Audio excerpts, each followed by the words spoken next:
मौर्य कला की विशेषताओं का वर्णन करें। इस प्रश्न का उत्तर हम इस प्रकार से लिख सकते हैं। भारतीय कला इतिहास में मौर्य कला की विशिष्ट पहचान है। यह वह दौर था जब भारतीय शिल्पी लकड़ी, हाथी दांत आदि से प्रस्तर माध्यम की ओर उन्मुख हो रहे थे। अशोक के संरक्षण में मौर्य प्रस्तर कला का बहुआयामी विस्तार हुआ। धम्म विजय की कीर्ति पताका के रूप में अशोक ने अपने साम्राज्य के विस्तृत क्षेत्र में एकाश्म स्तंभ लगवाए, मूर्तियां बनवाई, प्रस्तर शिल्प में नए प्रयोग किए। प्रस्तर कलाकृतियों के लिए चुनार से उपलब्ध हल्के गुलाबी बलुआ पत्थर का प्रयोग किया। ये कलाकृतियां सुस्पष्ट एवं चहुमुखी दर्शनीय बनाई गई हैं। मौर्य युगीन कला को दो भागों में बांटकर समझा जा सकता है। क राजकीय कला, राजप्रसाद स्तंभ, स्तूप, गुहा। ख लोक कला, यक्ष यक्षी मूर्तियां, मृन मूर्तियां। क राजकीय कला, राजप्रसाद चंद्रमुख का राजप्रसाद वर्तमान पटना के निकट कुम्हरार में था। प्रासाद के सभा भवन का फर्श और छत लकड़ी के थे, लेकिन स्तंभ बलुआ पत्थर के बने हुए थे जिस पर चमकदार पॉलिश की गई। सभा भवन में शिला स्तंभों का प्रयोग एक नई प्रथा थी एवं काष्ठ कला अपने विकास की पराकाष्ठा पर पहुंच गई थी। एरिय ने राज प्रासाद का वर्णन करते हुए लिखा है, जहां भारत का राज रहता था, वह राजप्रसाद वास्तुकला का एक उत्कृष्ट नमूना था, जिसकी बराबरी न तो सूसा और न ही एक बताना कर सकता था। मेगास्थेनिय, स्ट्रैबो एवं फाहियान ने भी राजप्रसाद की भव्यता को स्वीकारा। फाहियान के शब्दों में इसे संसार के मनुष्य नहीं बना सकते, अपितु यह देवताओं द्वारा बनाया गया लगता है। शिलालेखों की महानता का तथ्य यह है कि इसमें विश्व प्रेय तथा सहिष्णुता और आंतरिक शांति तथा विश्व शक्ति की भावनाएं भरी हुई हैं। स्तंभ, मौर्य काल के सर्वोत्कृष्ट नमूने अशोक एकाश्म स्तंभ है, जो कि उसने धर्म प्रचार के लिए देश के विभिन्न भागों में स्थापित किए थे। एकाश्म स्तंभ को काट तराश कर वर्तमान रूप देना शिल्प कला तथा इंजीनियरिंग कौशल का अनोखा उदाहरण है।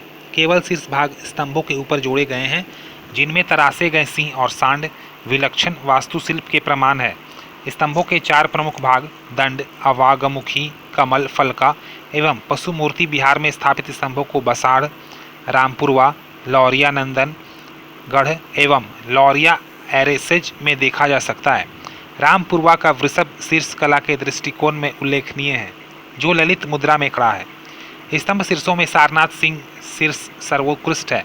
शिल्पी ने सिंहों के रूप को प्राकृतिक सच्चाई से प्रकट किया है। ये चक्रवर्ती सम्राट अशोक की शक्ति के प्रतीक हैं। इनमें चारों दिशाओं में उसके राज्य तथा धर्म के प्रचार की सूचना मिलती है।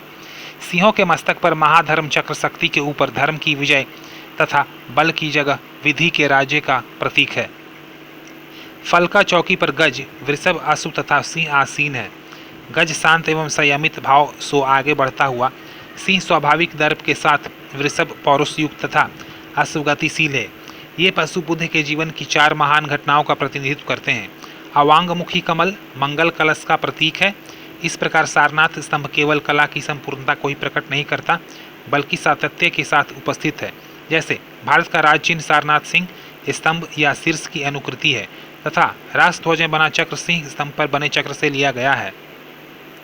स्तूप, अशोक ने स्तूप निर्माण की परंपरा को भी प्रोत्साहन दिया। स्तूप का मुख्य उद्देश्य बुद्ध एवं महान बौद्ध भिक्षुओं के अवशेषों को सुरक्षित रखना था। सांची तथा भरहुत के स्तूपों का निर्माण मूल रूप में अशोक ने ही करवाया था। मौर्यकालीन स्तूप अर्धगोलाकार रूप ईंटों के बने हुए थे। गुहा विहार, अशोक एवं उसके पौत्र दशरथ ने चट्टानों को काटकर गुहा बनाने की परंपरा की शुरुआत की, जिसे आजीवक भिक्षुओं को दान में दिया गया था। बराबर पहाड़ियों में 3 गुहा का निर्माण हुआ। गुहा की संरचना वर्गाकार सुदामा गुहा, अंडाकार लोमेसत्र दक्षी गुहा तथा सुरंगाकार गोपी गुहा है, जिसके बाहर भीतर चमकदार पॉलिश की गई। गोपी गुहा में गुहा स्थापत्य की सभी विशेषताएं प्राप्त होती है। लोक कला, ख यक्ष यक्षी मूर्तियाँ। मौर्य काल की लोक कला का ज्ञान उन महाकाय यक्ष यक्षी प्रस्तुत मूर्तियों द्वारा होता है, जो मथुरा से पाटलिपुत्र, विदिशा, कलिंग और पश्चिम सूरतार्थ तक पाई जाती है। यक्ष यक्षी मूर्तियाँ लोक धर्म का प्रमुख आधार थी। इन्हें सर्वत्र देवी देवताओं के रूप में पूजा जाता था। दीदारगंज से प्राप्त हल्के गुलाबी बलुआ पत्थर निर्मित चामरग्राहिनी यक्षी चमकदार ओज और सौंदर्य के कारण मौर्यकालीन मूर्तिकला के विशिष्ट उदाहरण है, जिसे पटना संग्रहालय में जाकर देखा जा सकता है। नारी सौंदर्य के उपागम के रूप में एक विनम्र समर्पण इसकी विशेषता है। परखम से प्राप्त यक्ष मूर्ति एवं बेसनगर में प्राप्त यक्षी मूर्ति उल्लेखनीय उदाहरण है। लोहानीपुर से प्राप्त पुरुष की नग्न धड़ प्रतिमा, जो संभवतः जैन मूर्ति का प्राचीनतम उदाहरण है, पटना संग्रहालय में संग्रहित मौर्य मूर्तियां में प्रमुख है। मृण मूर्तियां। मौर्यकालीन मृण मूर्तियां विकसित रूप को प्रकट करती हैं, जिसमें मुखाकृति सांचे द्वारा बनाए जाने लगे मृण मूर्तियां धार्मिक एवं सामाजिक दोनों प्रकार के रूप में विद्यमान है। बुलंदीबाग से प्राप्त हंसता बाल मुख और प्रभावशालिनी नर्तकियां मृण कला की बारीकियों का प्रमुख अद्भुत उदाहरण है। इस प्रकार मौर्यकालीन कला में भारतीय अवधारणाएं और एवं विदेशी तकनीक का सुंदर समन्वय अद्भुत सौंदर्य की सृष्टि करता है। शिलाखंडों पर कलाकृतियां अंकित करने की पद्धति, चट्टान काटकर गुहाएं बनाना आदि मौर्य काल की देन है। अतः भारतीय कला के विकास में मौर्य कला का स्थान अद्वितीय है। महत्वपूर्ण टिप्पणी। मौर्य काल एक सृजनकारी युग था और इस काल की सर्वोत्तम कला के उदाहरण एकाश्म स्तंभ, जिन पर सम्राट अशोक के उपदेश खुदे हुए हैं। शिलालेखों की महानता का तथ्य यह है कि इनमें विश्व प्रेम तथा सहिष्णुता और आंतरिक शांति तथा विश्व शांति की भावनाएं भरी हुई है। इस प्रकार भारत ने पश्चिम एशिया तथा अन्य दूर देशों में आध्यात्मिक विजय प्राप्त की। इस काल की वास्तुकला पर भी मूर्ति शिल्प के तकनीकी कौशल का प्रभाव देखा जा सकता है। इसलिए मौर्य वास्तुशिल्प के अंतर्गत बने एकाश्म स्तंभों को कलाविदों ने स्कल्पचर मॉन्यूमेंट्स भी कहा है।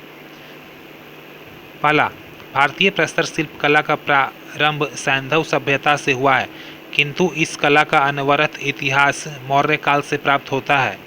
दूसरा, भारतीय कला में मृण मूर्तियां का विशिष्ट स्थान है। सहज उपलब्धता और लचीले गुण के कारण मिट्टी जन साधारण की अभिव्यक्ति का माध्यम रही है। प्राचीन संस्कृतियों के अध्ययन में पकी मिट्टी की ये मूर्तियां अनेक महत्वपूर्ण सूचनाएं हैं और जनकला की अवधारणा को समझाने का प्रसाधन मुहैया कराती है।